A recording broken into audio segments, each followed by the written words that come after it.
Masalah utama yang umum menggunakan machine learning adalah masalah klasifikasi, yaitu memprediksi kelas dari suatu data. Misalnya pada masalah pendeteksian atau pengkelasan nasabah, apakah nasabah tersebut baik atau tidak. Nah, biasanya di perbankan, misalnya seseorang yang akan mengajukan kredit, maka orang tersebut mengisi daftar atau form yang merupakan profil dari orang tersebut. Nah, selanjutnya di bank biasanya akan dianalisis oleh pakar di bidang itu, misalnya underwriter atau examiner, untuk menentukan apakah nasabah ini digolongkan nasabah potensial yang bisa nanti mengembalikan kredit, atau sebaliknya nasabah ini nasabah yang tidak potensial karena bisa jadi ke depannya nasabah ini tidak bisa mengembalikan kreditnya. Nah, jadi kembali lagi permasalahannya adalah bagaimana kita mengklasifikasikan seorang nasabah berdasarkan profilnya. Nah, masalah ini bisa menggunakan machine learning untuk menggantikan peran manusia pada masalah tersebut, untuk mengkelaskan nasabah tersebut sebagai nasabah yang potensial atau nasabah yang tidak potensial. Contoh yang lain misalnya untuk mengkelaskan seorang pasien apakah dia menderita suatu penyakit atau tidak berdasarkan profil dari pasien tersebut. Nah, masalah ini juga bisa diselesaikan dengan menggunakan metode machine learning. Masalah yang kedua adalah masalah memprediksi nilai, yang disebut juga dengan masalah regresi. Misalnya, memprediksi suhu besok hari. Ini berbeda dengan masalah klasifikasi. Kalau klasifikasi, dia akan memprediksi kelas dari datanya.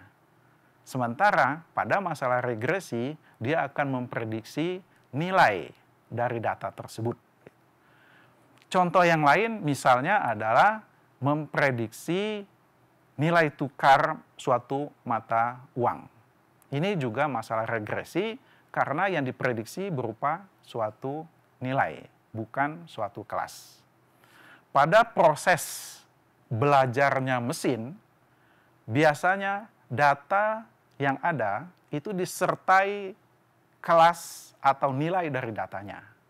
Sehingga masalah ini dikategorikan sebagai masalah supervised learning atau pembelajaran dengan pengarahan.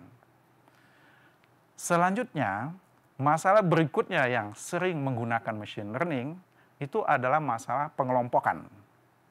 Misalnya ada satu kelas mahasiswa, bagaimana misalnya mengelompokkan mahasiswa tersebut menjadi dua kelas misalnya. Dengan gampang misalnya kita bisa saja mengelompokkannya berdasarkan jenis kelaminnya, laki-laki dan perempuan. Tetapi kalau diminta misalnya untuk mengelompokkan menjadi 5 kelompok, itu mulai susah gitu. Berdasarkan apa pengelompokannya? Nah, di sanalah peran machine learning untuk pengelompokan atau bahasa saintifiknya clustering.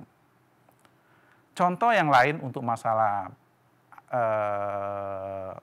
unsupervised learning ini adalah misalnya menentukan topik yang ada pada teks. Kita, manusia, itu bisa menentukan topik dari suatu teks atau data tekstual. Akan tetapi, untuk data yang besar, mungkin manusia memiliki keterbatasan. Jika kemampuan untuk menentukan topik dari data teks bisa dilakukan oleh mesin, maka pekerjaan manusia tersebut untuk data yang besar tersebut bisa digantikan oleh mesin. Nah, ini adalah dua kelompok yang bisa diselesaikan dengan menggunakan machine learning, yaitu pengelompokan, dan penentuan topik dari data teks.